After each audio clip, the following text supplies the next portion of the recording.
I know you're short on time, so I'm just going to crack on. Alright.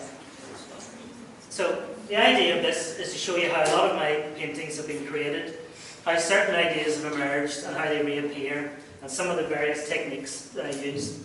I've also mixed them with other artists' work and how that has influenced me. I'll talk about the process of making the paintings and some of my main painterly concerns. So it's going to be a visual explanation of these sources and inspirations.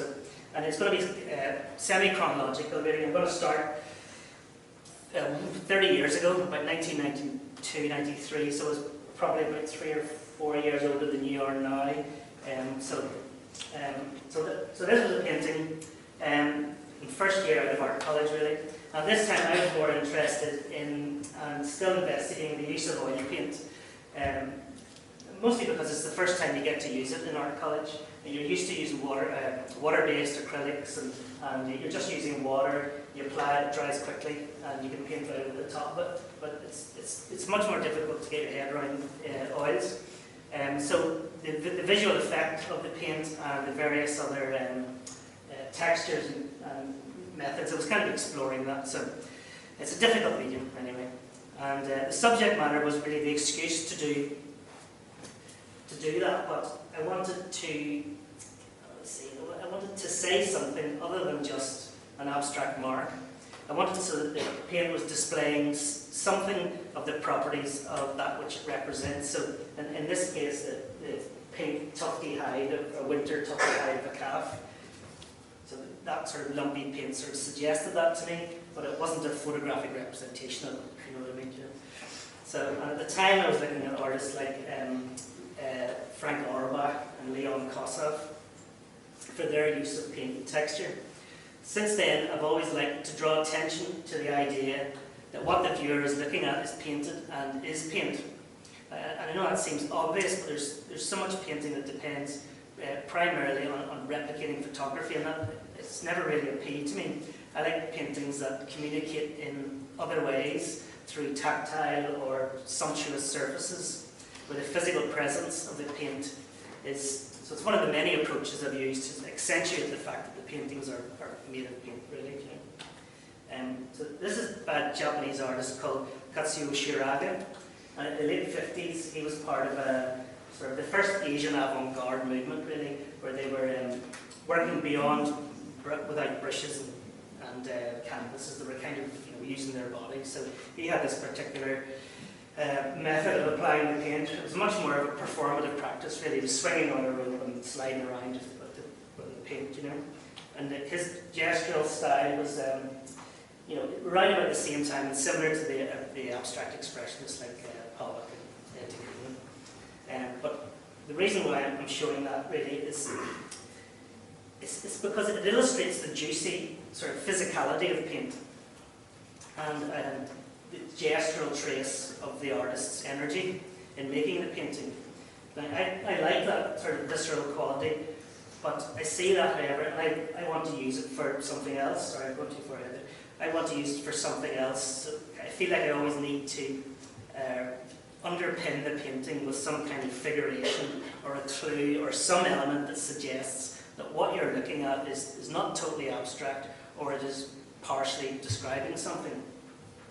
As a student, I was also looking towards painters like Francis Bacon, whose compositions appealed to me, along with the variety of mark making.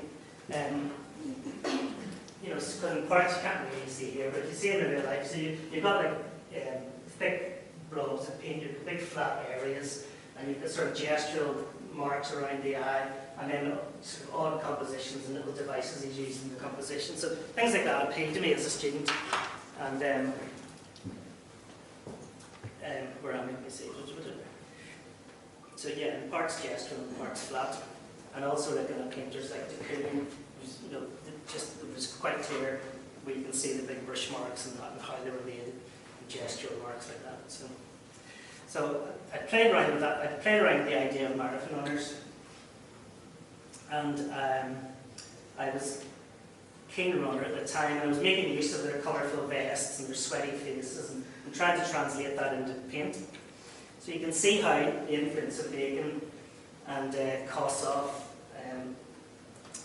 where I'm trying to replicate the types of paint that I saw in those paintings, but trying to get them to convey something of like a sweaty face, with that sort of congealed paint. And then there's this painting by Carl Appel, which is in the museum's own collection. And it was on show for years and years upstairs. And I just love the way it was. It's like a big funny Chinese moustache on it. That just, you can see how it was done. It was like squirted out like that there. And I kind of thought it was funny, but it still said big bushy moustache. So wheelchair racers on TV. This is a still I took from it. I was still playing around with the ideas of the runners and marathon runners. So I was, when the athletics were on, I was looking at the screen and taking screenshots from the TV and kind of looking at the sort of the unusual machinery and the bright colour of the track and the strange sort of position that they have, their head down, their arms up. So I was trying to translate that into a painting and using that sort of unique movement, and then I became more interested in the sort of the upturned perspective and the divisions of the track and the bright orange of the track, and then the strange shadows that the wheelchairs made.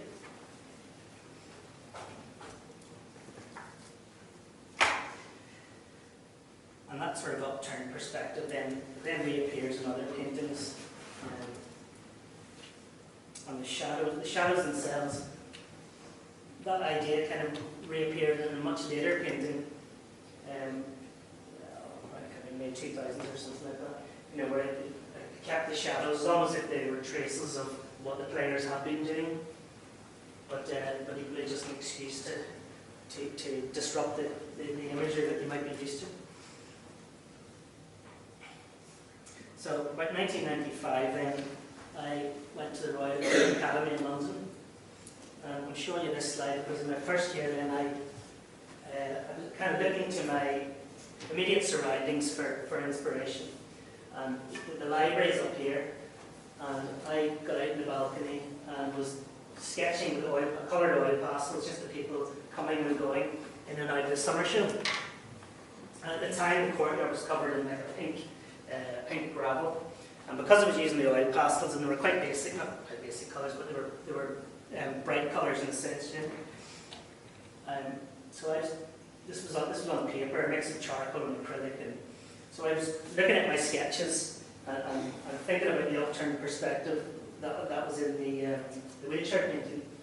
And so the colours were almost derived from the oil pastel sketch rather than anything real that I was seeing at the window. And then the little figures of the people coming and going. I was kind of trying to contrast the movement of the people coming and going with the big blank space, and then making the colours more like shapes, or more abstract shapes, but still a notion of the colours. So we're still playing around with that idea of giving you a clue to what you're looking at, but not trying to imitate it exactly. Oh, this is a Wayne Tipo. He's kind of better known for his paintings of cakes with big, thick paint like icing. But he also did a lot of these landscapes where the perspective is upturned like that. So I was looking at artists like him at the time. And this is another painting from that time. The slide's terrible. This is actually a green glaze. And in that green glaze, there's lots of little people coming in and out. And at the time I was using a Winsor Newton Griffin paint where they've got alkyd in them, so they dry very quickly. But because of that, you can do a glaze really, really quite fast and quite thick, and it'll dry instantly. Not instantly. And then so I think what I'm doing here is I'm trying to show you how one painting leads to another, and how the ideas from one painting become the ideas for another painting. So the flat areas of colour and the movement of people, and also I think sometimes I try to, instead of having a horizon in the middle, have stuff at the very top or at the edge, and try and just disrupt the composition a bit like that, and rather than have it straight across, tilting it. So I'm getting lost here in a minute. dry point based on the same idea. So anyway, yeah, the Royal Academy is based right in Piccadilly. So Bond Street was right out the door, and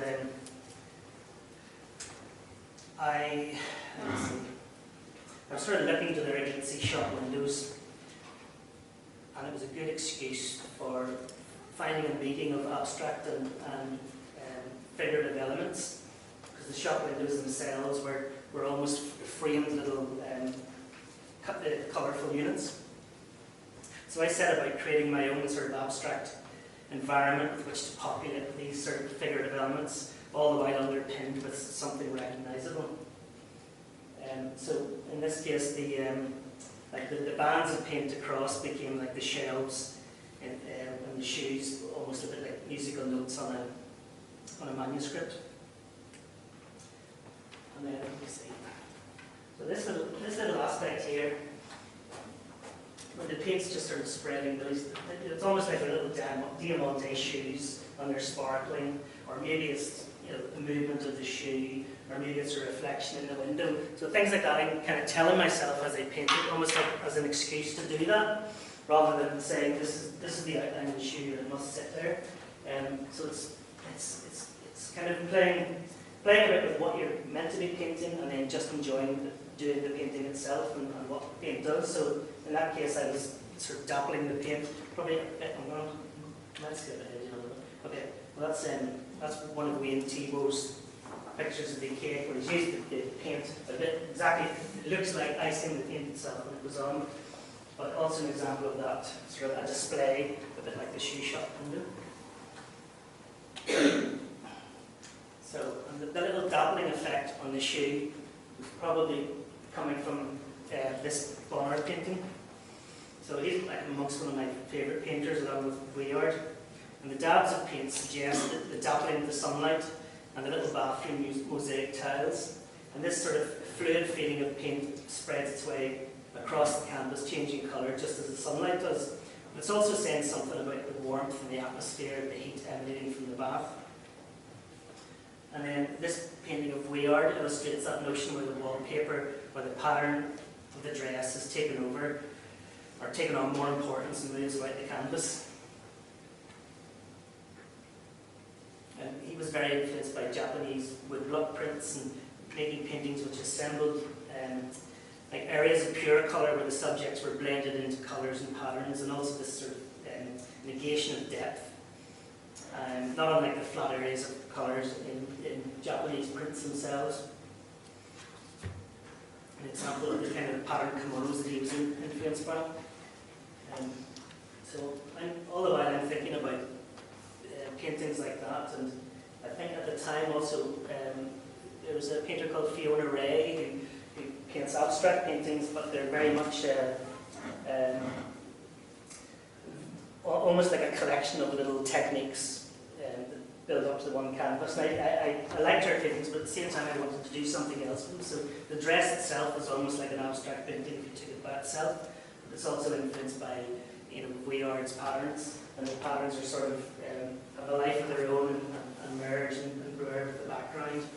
And then other parts are just big broad brush strokes, are just there for no other reason other than just to add texture, and it could be material lying in the ground, but equally good.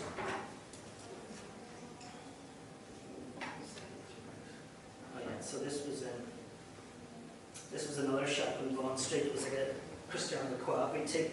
It had a really bright red interior, and because of that, I imagined that I could transform it into a painting. And it had this kind of black arabesque ironwork at the top where the yellow is, but when I was making the painting, it would have become too dominant in the painting. So I made the yellow light from the ceiling and gave it swirls and thickness and texture, almost as if I was drawing the negative space in between the.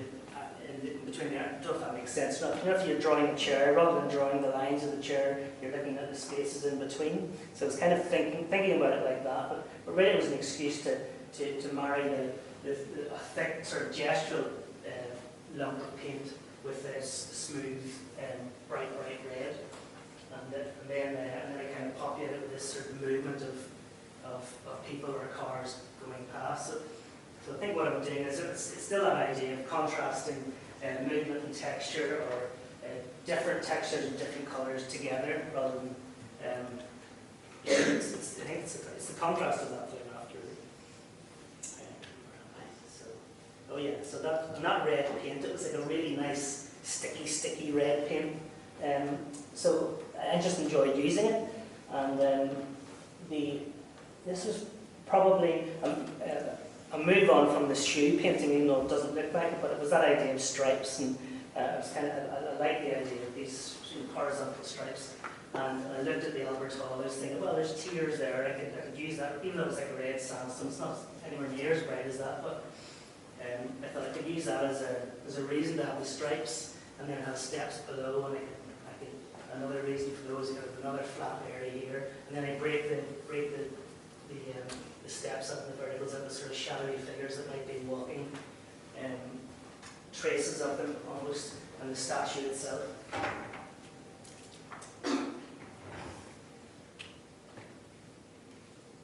So this was another extension of that sort of aerial perspective that was interesting me, and it's an amalgamation of sketches taken from a practice track in Dockmore, and also a big built-up stadium in Wimbledon in London. And the composition developed, it's more or less developed on the canvas by accident, really.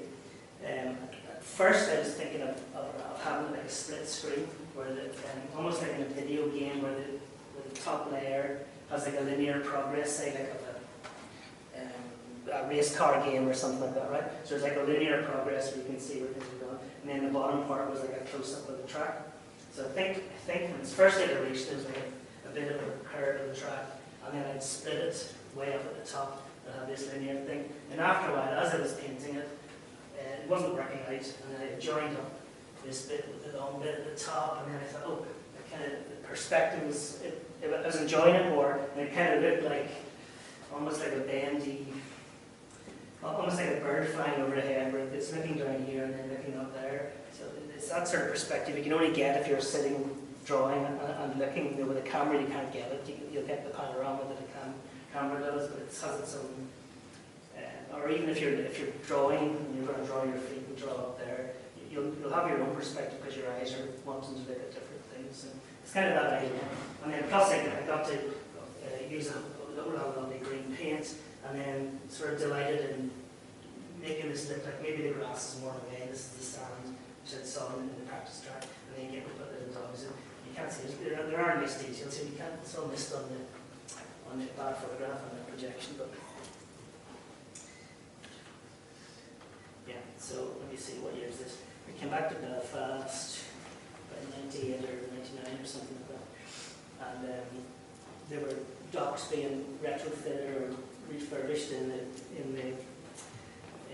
the docks. So, and I spotted this from when I was up the Cave Hill, and when I was that far away, I was thinking, that's lovely bright red, and I was imagining the composition without being there, in a sense. I was thinking I could really fill the canvas with lots of red and have it right to the edge. It's almost like expanding the image to fill the canvas, so it sort of absorbs your attention within it and allowing you to, the paint surface to become less imitative and more an expression of colour. But anyway, I'm not for the painting. So yeah. So then I went down and took photographs of it when I got closer, and I already imagined the thing. I could pretend there's little people all over it. So it's one big massive red, and I've got little welders and like little ants. So I mean, it doesn't look like that. It was sort of made to fit the canvas, like that shape, but in reality it was, if you were drawing, it was much more stretched out. And this is another bird's eye view, this time in an apartment in New York that I stayed in with my wife when we lived at the age. So it's definitely part sentimental, but also contains a lot of painterly elements that I enjoy using. So the huge willow tree that grew between the backyards of the apartments was translated into kind of a veil of green textured paint, and then the expanses of colour like the pink ground and the purple blue building, and also the little people and chairs, back garden and coming out of their doors. And so the, let's see where I'm at. You can see the elements from other paintings, like the blue courtyard and the scale of the people. This is a painting of the staircase in the Linden Library. It also contains a number of similar elements, that idea of looking through something like the veil of a tree, or the architectural nature of the staircase, the dappling of the paint, that maybe suggests some movement. You know, it's kind of I didn't really want to put a figure in, because I was more interested in the whole composition like that, and the light coming through, but sort of pretending there might have been a trace of a figure there.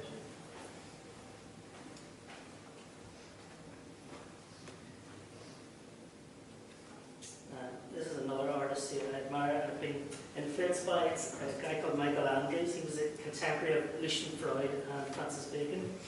And there was a huge retrospective of his in London, and it made quite an impact. You probably know him from either that painting in the Tate, or there's or that painting of Edinburgh Old Town. But he also painted these huge paintings of Ayers Rock. They were so big, you could walk around them as big as the whole wall there. And he used very thin paint, but to great effect, and sometimes he'd use an airbrush. And I was experimenting with all sorts of sprays and glazes and stencils after seeing this show. I think it was about 2001, I think. But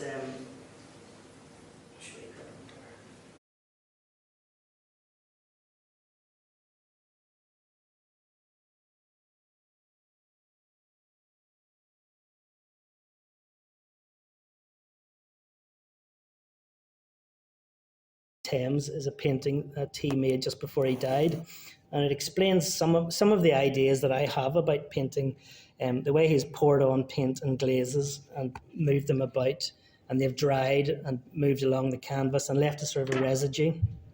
Yet they're also saying something about that which I described. So it's like the silt from the muddy bank of the Thames at low tide, and then but without those little people and the little boat, you know, it would have been so much more abstract. It wouldn't have had the same impact, you know. That's a picture of him in his studio, but you can see he would have tilted the canvas. He would have poured stuff on it and tilted it, and then done it one way and moved it. And so I was doing sort of imitating things like that.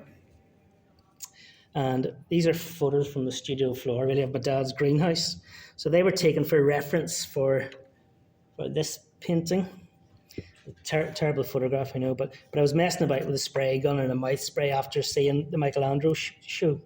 It was part inspired by that notion that I wanted to say something about this semi-opaque nature of the condensation on the glass, and at the same time say something about those same qualities that oil paint can have, semi-transparent and beaded in texture, and through the use of glazes. You know, so I was spraying paint onto the canvas and tearing pieces of newspaper and laying it on the canvas. So it's maybe dark green underneath, and I was ripping up bits of paper or little shapes and laying it on the floor, and then I was either using a white spray or a big spray gun and spraying like a glaze of a mixture of white and blue and whatever it was at the time, and let that settle, and then over the weekend it would dry, and I could lift it up and then it would peel off the stencils.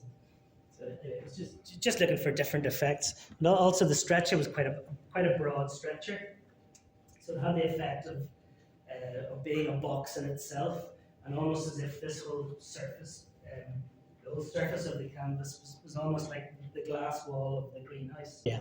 So this painting then led to me looking at more industrial subjects, and at the time the Odyssey Arena was being built, so that's how long ago it was. And I drove past. It was in its early stages, and there was like just a big iron girder, and on top of it there were three men, just like that at the very top. So it was just like a building, a girder, not quite interesting, with the three little men on top. And I kind of took a little thumbnail sketch, thinking, oh, I'd quite like to have these men way up high, and then something underneath that they're standing on that fills the canvas. And there's a painting. So these buildings were popping up all around Belfast. It was during the property boom with these big green mesh buildings. So I sort of transplanted that and thought, okay, I'll use one of those. I'll put the men on top, and then I can mess around with the paint and make it organic looking and sorts of texture and see through it, and then also give it all these little clues. It's what it is. It's the scaffolding. It's one of those buildings. It sort of partly reveals the building, but yet this little detail at the top that helps to give it scale. What am I doing now? Let me see. Oh yeah, so this is a David Hockney drawing that I was searching around the internet. I remembered it, but it's not quite how I remembered. But the gist was that what I remembered about it was that there's very little happening in the whole middle of it, other than just this simple line, and all the action and detail is at the top or at the edges. So like the trunk, the face of the elephant, the little boy on top of the colour, and some stuff on here. So I kind of like that idea that you're looking at something, but interesting parts were happening right there. They were happening around the edges. And so that's So partly that kind of composition evolves from seeing things like that as much as that. Yeah. And then I was also thinking of, not directly thinking about this, but Christos, who wrapped the buildings, and there was a similar thing going on there. I forgot what I was going to say. Will I find my notes here? Yeah, so that's a painting of my father's, and notion here, and that there's something happening along this little strip here. That's the colour of the people. They're behind the big screens, and there's these shadowy figures. So I'm seeing things in his paintings that I want to do in my paintings, but so these are photographs from the studio floor, which illustrate how I then became interested in the aspects of these building sites, with the sunlight illuminating the green colour of the mesh and the silhouette and the shadows that they create.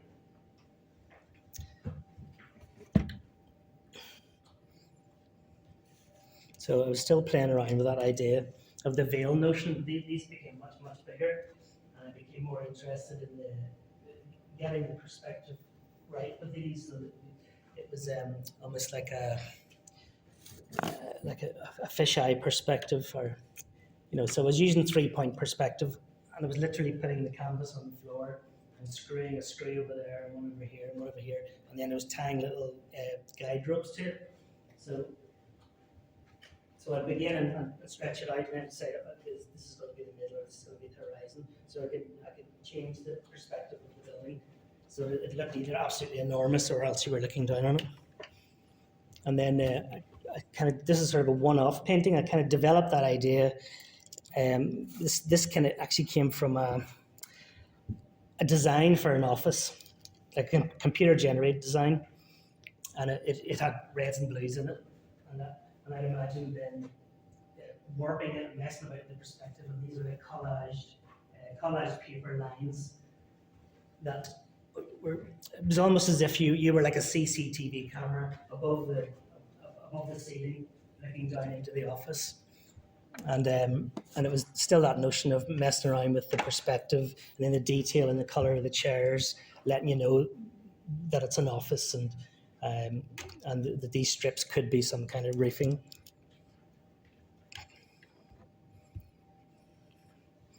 Yeah, so let me see.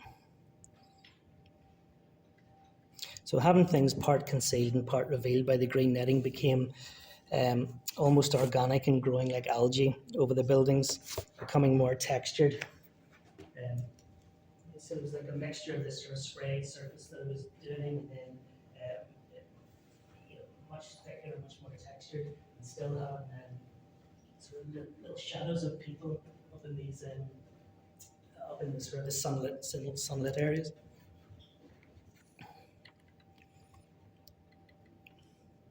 And then they sort of developed one from another.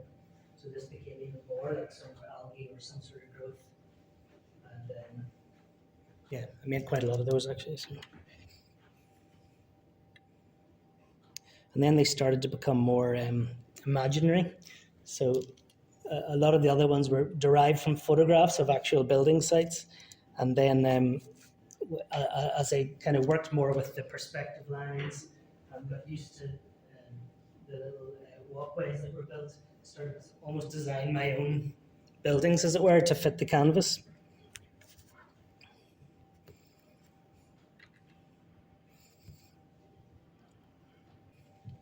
So this one was called Red Skeleton, and it was a progression from the green scaffold or the green mesh paintings, and the iron oxide kind of girders that the building was being built with. I was looking at those and thinking, well, it's red. It's a good reason to use red, and a lot of the rusted scaffolding as well. It made me think of using like a lot of red paint, imitating both the vertical texture created by the scaffold, but also having like a sort of a visceral blood and guts like the swirls in the Charagas paintings. So the building transformed into something else, like almost like a big white body of sorts that's been split open, revealing its inside. Thus I gave it the title Red Skeleton to emphasize that aspect and point of view in that direction. And then the idea of the sunlight illuminating the netting became more of an aura in later paintings, and even as if the building itself had been transfigured, like almost in a religious way of being radiant or in glory. So this painting called Metropolis, it was one of the centerpieces of a show in Santa Fe, and it was a shift towards alternate imaginary places. And in my mind, there were always universal places and not portraits of particular buildings. And people would ask me, what building is this? So essentially, a lot of these paintings came from the construction sites that then became the Titanic Quarter, which was just across the river from my studio at the time. And the painting arose from that. But when I was printing out my inkjet printer, I was missing yellow, and these colours appeared, apart from the paint on the side, obviously. But and that in turn sort of pointed me in a direction of other colours for that painting. Yeah, so there's like a bit of everything in that. There's smoke and sunlight and inspired colours and purple shadows and silhouettes of workers and that whole misty aura. So it was a bit of like having lots of other things that I was interested in the one painting. And then these yellow molds that are used for to mold the concrete, the shuttering. I saw those and I thought, I could recreate that with a big lump of yellow paint maybe. And so although the buildings are all grey, I saw that bit of colour and I thought I could translate that into a big block of textured paint with sort of directional striations, and then introduce other details to give it more of a context and scale. And so I've also used, let me see, I think I'm going to go back on it now. Yes. I've actually stripped the middle off with paint stripper. So this is quite thin and bare canvas almost. And then it's painted back in, the top's super thick canvas. And then down here I've also used oil pastels on top of the paint, just because it was giving me another little sort of faded smoke. And just other types of highlights. So it's quite good. So once the oil paint was dried, it gave you a nice sort of rough, you can see it in the sky as well, just another texture really. So yeah, so one of the architects responsible for that building said to me, he saw the Red Skeleton building, and he was saying, oh, that's like the blood, sweat and tears that goes into these projects, So at this point, this is where the previous painting inspired to move on to this painting really. And the reasoning I was trying to stretch in my own head was, well, the grey concrete could have like red sunlight on it or morning sunrise or something, But then really, I just thought, well, it just could be something built out of paint, So all the while I was thinking of things like Bruegel's Tower of Babel and man building all these crazy structures and Fritz Lang's Metropolis. So they were like more imaginary places, and they acted as as an armature over which I'd drape all these little ideas about painting, And sometimes the paint itself would suggest something else. So whatever I was doing down here started to look a bit like graffiti, and then I thought, well, that could be, I could pretend that there's graffiti there, and introduce a little figure. So then, the painting sort of changed as little accidents happen almost, Where am I now? Yeah. So all the while I'd also been painting other things, plants and gates So this was like one idea that I keep coming back to. It's basically the front of my house, with hydrangeas in the windows, and not wanting to just paint flowers. I was having something else going on, so it's flowers at the front of the house, as a window, or they could be reflections or frames. And then the gates were like a further idea of a screen or a veil of paint that could conceal or reveal, and then still wanting to introduce these flat areas of colour alongside other textured elements of movement.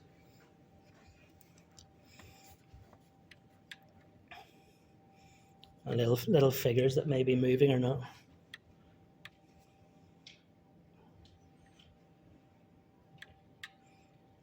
And this is one of the law courts in Belfast. And little legs and little striking trousers in there to give us sort of another clue as to where it was. So I also became interested in I made these chandelier paintings. I'll run through them a bit, actually. And I was probably thinking about that kind of aura that I got around the buildings, and thinking, well, that could just be like lights as well, and lots of texture. And I think I became too interested in them and bought an antique one myself and cleaned it up. So that's actually mine there.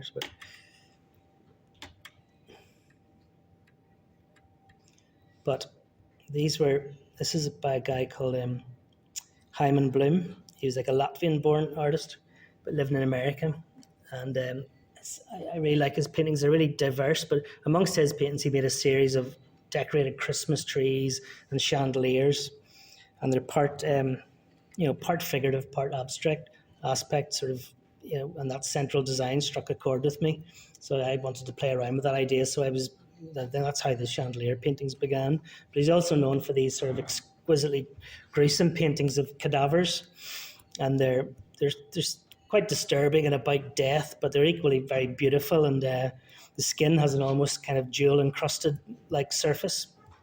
I mean, it is horrible, but it's equally nice painting to look at. And then William de Kooning and Jackson Pollock both credited Bloom with being the first abstract expressionist, but he kind of removed himself from that art scene and I suppose he was ultimately overshadowed by them. But at the time, he kind of rejected what they were doing, saying it was like emotional catharsis with no intellectual basis. But the reason why I'm saying that is because it gets a little bit close to my own feeling that I have to have something there than just the process of applying paint for no other purpose. I definitely feel the need to underpin it with some kind of realism.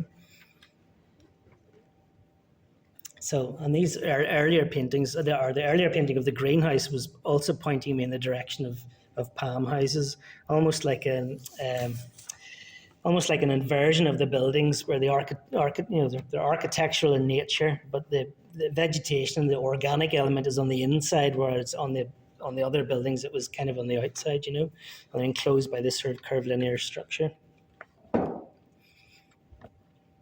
So I think in my notes here it says I have a lot of palm house slides here.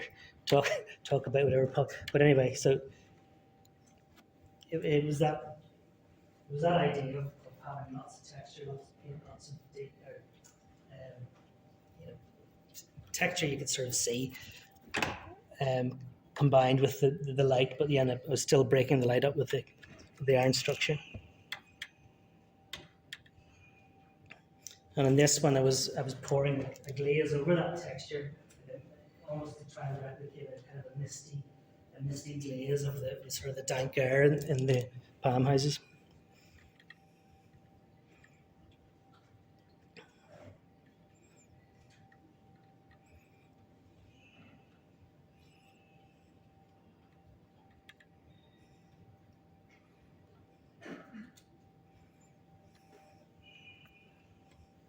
So yeah, and in this one now, this section here, down here are little pieces of canvas that have been cut up and pressed into the paint a bit, like the painting upstairs. And here, I actually got a plastic black flower pot, and used one of those hole punches that you make slide. You put the holes in for your file pages. So I was popping out all these little black discs of plastic, and then pressing those individually into the paint here and parts of here. And then once that had dried, I was then pouring other coloured glazes over the top of it. And I got this kind of almost frog spawn like look to it. So it looks like the vegetation growing around the pillar. And then this is the previous painting that this is obviously derived from. And these leaves are from a big painting of a tennis court. So it actually was a painting I didn't like. It had lots of green in it. These are actually the white lines from the markings of the tennis court. So I cut those up and pressed those into a big sort of Prussian blue pile of paint. And then that kind of grew and grew to the point where the whole thing was made up of these leaves. Oh, yeah, that's it. So these were the ones the floor of the tennis court with the white lines, But then I was telling myself, well, these are little bits of light on the leaves or little reflection or different coloured leaves, but really for no other reason, just for the texture and the colour.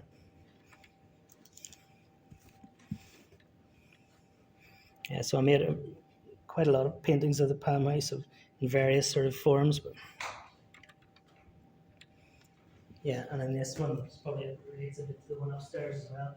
I was cutting the huge negative sort of leaves and squeegee and then some of the bits of cardboard I'd already cut out. I was then applying those on top of the paint and painting those. There's a mix of stenciled paint and then stuck on cardboard that's completely covered in paint. And then I think these are actually bits of paper or canvas, little oxalis leaves from stuck on. And all the while, that idea, that kind of aura around the buildings ends up becoming, maybe bits of sunlight on the tips of the fronds or the palms, and then the sunlight is always a good excuse to just mess about those oranges and yellows. Oh yeah, so that's a detail of that. So this is big pieces of cardboard, and these are mostly stenciled pieces. The screen's going to be bogging by the time I go. Yeah. So, and this is I suppose the starting point with this is really shifting from the idea of a specific place like the Palm House to something more universal. In this case, a palm house or a hothouse, and sort of using that intense color and ethereal mist almost to suggest like I'm moving sort of into ambiguous territory really, or into sort of a supernatural sort of place, So I think I was thinking of that really old film, 70s film called Silent Running, where the last bits of vegetation are being kept in these sort of floating greenhouse spaceships, and they're right in the sky and Earth's being destroyed, So these big domes with all this vegetation. So it wasn't what I wanted to be, but it was just that kind of, it's not the Palm House in Belfast, it's something else. And all these little collage trees and leaves they're clearly artificial, but they're it's sort of like an illusion of the image, really, too. All right, okay. So this was partly derived from the Greyhound track and wanting to do something circular that your eye would go around.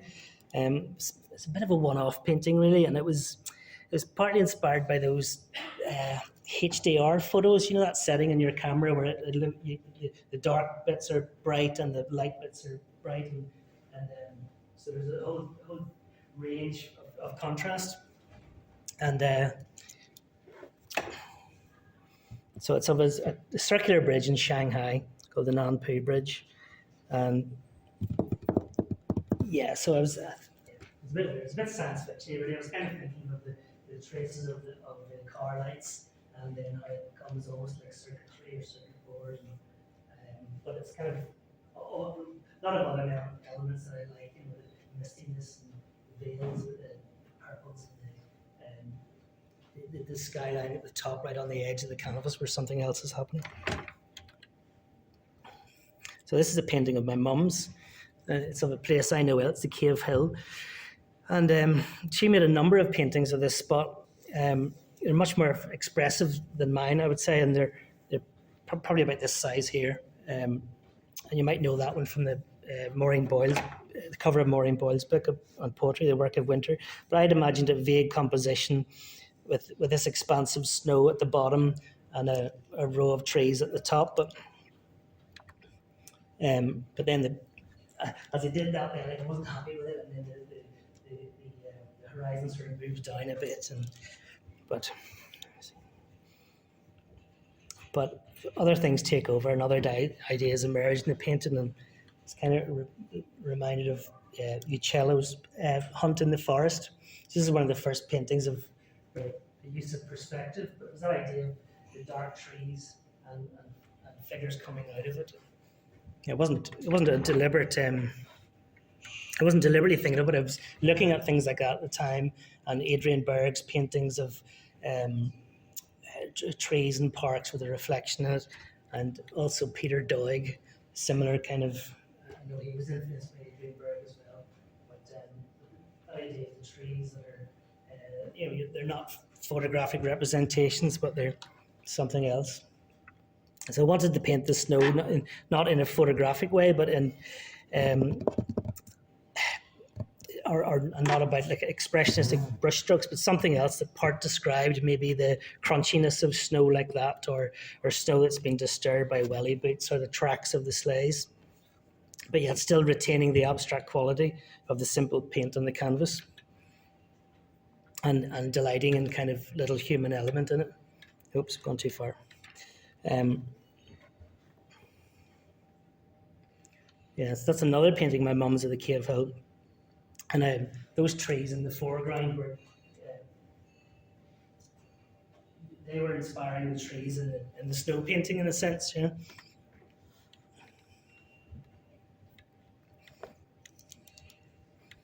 So it's a collection of elements really that have gone into the making of it. And this is a paint. This is it's a more recent painting, but it's harking back to the previous painting I had at the front of the house with the hydrangeas in the window. So every now and again, sometimes just when I'm a bit lost or something, I'll go back to other older paintings and think, oh, I'd quite like to do that again, but in a slightly different way. And then, let me see, this painting is a real sort of collection of sources, and there's a number of elements that are sort of painterly and emotionally that were the driving force behind this, but they're not all meant to be evident really to the viewer.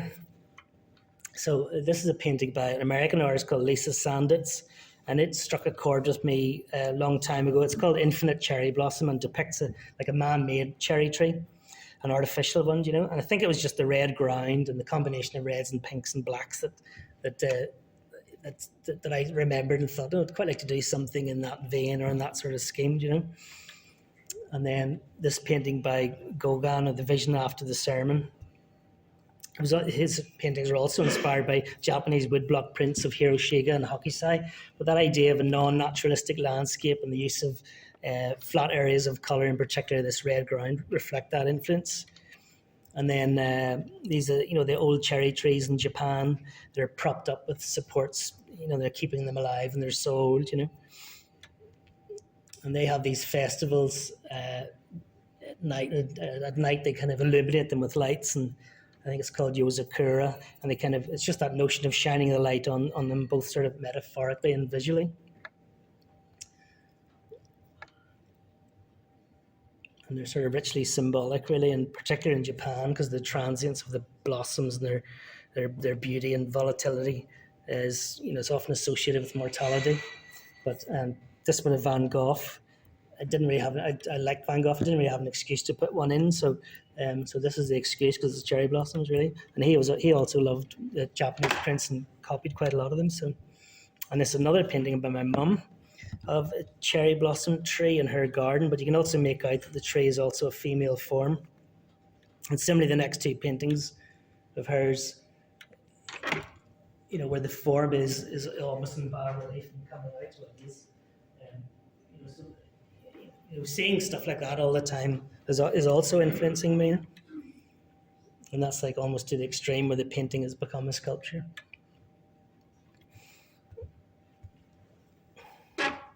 So come back to this painting then. There's a mixture of all those sources sort of bundled into one. And then still returning to the front of the house and contrasting the sort of organic hydrangea-like flowers with the smooth reflective glass. Now these paintings of Bonnard's, I'm sort of getting on to the last couple of slides now, and it's almost harder to talk about the more recent paintings because it's easier to look back at them and then you can point to where you came from in them. So, but I was always loved the Bonnard paintings of windows and window frames and how the colour emerges and changes from dark to light on up the frames. And this particular one of his studio at the Canning, the whole window frame is filled with this big mimosa, with all these cascading yellow flowers, and then a little landscape in the corner. So I'm thinking about that when I was making the next painting. But also this season on the banister, and way down here is the face of his dead wife at the time. So there's kind of a spiritual connection for him there. It's almost like there's almost like a ghostly figure here, and the brightness outside, and whether it's like I don't know, it's like sort of beyond the veil or something. So that was that idea of filling the canvas with the yellow blossoms was kind of what I was doing here. It's a mix of that, the idea of the cherry tree, and the leaves they're not shaped like leaves. They're little abstract sort of dart shapes, and then I'm using the frame. I suppose a bit like the canvas being like a window on the wall, and you're looking through this window, and this is sort of a bit of a play on that. It's like a window that you're looking right through another window, another frame that's slightly out of kilter, and then this kind of almost reflection of the glass came about by pouring the glaze, a bit like when I did with the greenhouse painting, and I poured it over it, let it dry, like all around there. But it had this nice sort of frosty effect, and then I painted out almost like the shape of the vase, almost as if saying, okay, well, that's a reflection of that.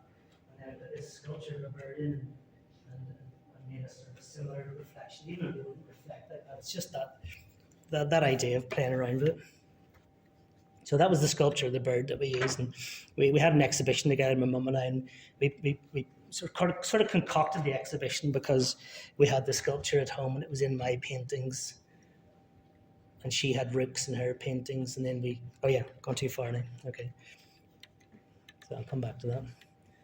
So that was this painting, same idea, an extension of the golden tree picture, except I'm also looking at things like the Japanese Byobu screens, that have this folding kind of shape, but they also have images like cherry trees and acers and things like that on it. And then I'm also playing around with things that are happening on the side, and things that might be sunlight reflected or shadows. So they're all kind of excuses to do things with the paint. So in this one, rather than stencil painted, these are actually big leaves cut out of canvas and painted and stuck down. And then the shapes of the rubber plant on that side are kind of reflected here, but made to look like a reflection of light. So that idea of those red acer trees, right? The leaves are entirely different shape. The point of the painting was all that texture and color, just to do the same thing that the leaves do, which is sort of a lot of stuff and texture going on in front of your eyes. So trying to recreate the same thing, but not. People are saying, "Oh, what sort of tree is that?" No, it isn't really. It's just the paint for the excuse of it. So this is the final side, the painting upstairs, and then as I was saying earlier, the paint at the top was stenciled on the cardboard, and this came after the previous painting. So I was just going to make another painting based on the one before, but it became I was using similar sort of props in it in a sense, it still had the rubber plant at the side, and then beams of light and texture, and these parts of the painting are little canvas leaves that are stuck into the paint cures, and it goes all hard, and then it's a bit of a similar format, but also this kind of ombre of colour on the right hand side and the other panels are semi-derived from things like Japanese woodblock prints, So they're all kind of intertwined, but nothing quite, not quite deliberate. You're not meant to think of Japanese screens. You're not meant to think of that, you know. So anyway, that's the end of it. So, I just wanted to say thank you okay. on behalf of your school here. All right. It's been very, very inspiring, and I think there should have been something there for everybody. Mm-hmm. So just to say thank you. All right. Thank you. You're welcome.